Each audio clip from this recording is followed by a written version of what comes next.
क्या बुद्ध को शिव बनाकर सदियों तक लोगों को गुमराह किया गया? एक तरफ है तेज तरार पत्रकार जो तथ्यों की कसौटी पर सवाल उठाएंगे और दूसरी तरफ है साइंस जर्नलिस्ट जिनके वीडियो नंबर 74 ने इस साजिश का खुलासा किया। यह डिबेट आपके दिमाग में भूचाल लाएगी, झूठी कहानियों को चकनाचूर करेगी और सत्य का परचम लहराएगी। तैयार हो जाइए क्योंकि समय कल्चर पर आज सत्य और तर्क की जंग शुरू होने वाली है। द ध्यानी बोधिसत्व में ग्रुप ऑफ 5 में दूसरा नंबर वज्रपानी है और ग्रुप ऑफ 8 में तीसरा नंबर वज्रपानी है। ध्यानी बोधिसत्व कहा जाता है, यानी वो ध्यानी बोधिसत्व में आते हैं जिसको आप शिवा बोल रहे थे। अब बताइए आप क्या पूछना चाह रहे थे, बोलिए। 2-3 सवाल है। बोलिए। जैसे आपने जो दिखाया इसके पहले जो हिंदी में उसका अनुवाद था, उसमें महाकाल शब्द यूज हुआ है। इसमें जो लिखा होगा वो चाइनीज में लिखा होगा। आप कैसे कर सकते हैं कि चाइनीज में जो शब्द जो वर्ड यूज किया, शब्द का प्रयोग किया, वो महाकाल है। एक और सवाल है, पहले आप एक मिनट आपको ये कैसे पता चल गया कि उन्होंने शिवा शब्द प्रयोग किया था? आपके हिंदू का शिवा है? मुझे लगता है वो भी गलत है।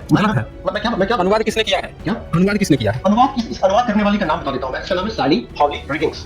ये एक इतिहासकार है। अगर मुझे इसको झूठा साबित करना है तो मुझे एक सबूत चाहिए कि बॉस जो आपने लिखा है ना, आई कंटेस्ट, मैं तो कैसे कंटेस्ट करूं? इसलिए मैं आपसे सवाल पूछ रहा हूं। इसलिए तो मैंने आपको सबूत दिखाया कि जो हिंदी अनुवाद मैंने दिखाया है ना, आज के नहीं है, समझ रहे हैं ना? जो हिंदी अनुवाद दिखाया है अंग्रेजों के समय के है। ये वो व्यक्ति है जो बाबा साहब अम्बेडकर को जाति पातक तोड़क आंदोलन बनाए थे, समझ रहे हैं ना? अपने समय के सबसे बड़े पढ़े लिखे व्यक्ति थे और वो व्यक्ति अनुवाद ऐसे नहीं किया है। उन्होंने इंग्लिश अनुवाद भी उठाया, मूल चाइना की जो किताब थी उसको भी उठाया और तब जाके उसको हिंदी अनुवाद में कन्वर्ट किया है। इंग्लिश का भी जो था ना, दोनों का कॉम्बिनेशन करके किया है। बहुत अच्छा आर्गुमेंट की बात नहीं कर रहा हूं, सबूत की बात कर रहा हूं। आपको अगर चैलेंज करना है, आपको ऐसा लगता है कि इत्सिंग की अगर नोट्स गलत है तो आप दिखा सकते हैं मुझे। इत्सिंग के नोट को मैं गलत साबित नहीं करना चाहता। क्यों दुनिया में कितने लोग आपके इस आर्गुमेंट से अलाइंड हैं? 1 लाख 2 लाख? मैं तो कह रहा हूं कि मैं अकेला भी सत्य के साथ हूं ना तो मैं खड़ा रहूंगा। मुझे दुनिया से थोड़ी फर्क पड़ता है। जब ये किताब लिख रहा था, इत्सिंग जब नोट्स लिख रहा था, जब फाहियान और वेनसोंग के जब नोट्स अनुवाद किए जा रहे थे, उस समय कितने बुद्धिस्ट लोग थे?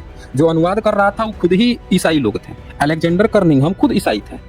जो एक मिनट, जितने भी भारत का अनुवाद, मैक्स मूलर खुद ईसाई था। ये सब लोग ईसाई लोग थे। इन लोगों ने अनुवाद किया, उनकी हेल्प करने के लिए बुद्धिस्ट लोग थे नहीं, ब्रह्मनिज्म था। तो इनको जो समझ में आया, इन्होंने जो समझ रखा था कि यहाँ पे शायद ब्रह्मनिज्म है, इन्होंने इंडो आर्य थियरी बना रखी थी कि बाहर से ब्राह्मण आया, उसका कब्जा था, उसकी वैदिक फिलॉसफी थी। तो उसी हिसाब से उन्होंने अपने हर एक थियरी को आगे बढ़ाया। जब बुद्ध की बात आई तो पहले से उन्होंने इस चीज को दिखा दिया कि भाई पहले से इनका प्रभाव था, हर चीज में जबरदस्ती का प्रभाव हो जा। काउंटर किसी ने नहीं किया। आपका जो इतिहास जो आप बोल रहे हैं उसके पीछे एक ही कारण है कि आप बुद्ध से पहले वैदिक सभ्यता को मानते हैं और ये चीज को काउंटर किसी ने नहीं किया।